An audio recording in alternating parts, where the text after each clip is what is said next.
A new documentary called Man on the Run reveals the life of Sir Paul McCartney following the breakup of the Beatles in 1970. Academy Award-winning documentarian Morgan Neville used McCartney's own home footage and interviews with him and many others to tell his story. The Beatles have been my whole life, really.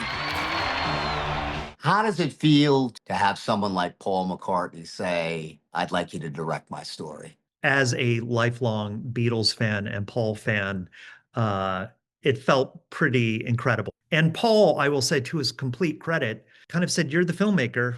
Yeah. You figure out what the story is." I mean, he had no input on it. I think the film was actually very emotional for him to both to make, but also to watch. The film begins when the Beatles break up. When we split up, I thought, I'll never write another note of music ever.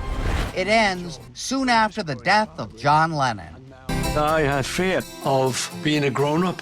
I felt very depressed, but I was very lucky because I had Linda. Talk to me about the timetable you covered. He's only 27 when the Beatles break up, which is incredible. And what he does is move with his new family to a rural farmhouse in Scotland and become a farmer in a way while he makes music. If I form a new band, do you want to be in it? And she kind of, yeah.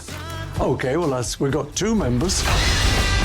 We started Wings from square one. Listen, I thought it was a very interesting choice that you did interviews with Paul, but instead of cutting back and forth to a visual of him, we just hear him. Why did you make that choice? I think on the one hand, it allowed me to probably have more intimate conversations.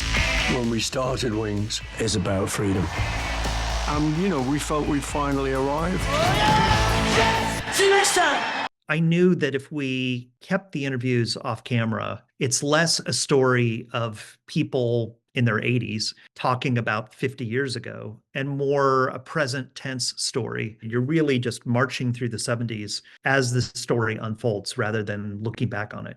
Man on the Run is playing now on Prime Video. Say live and let die. George Whipple, Spectrum News.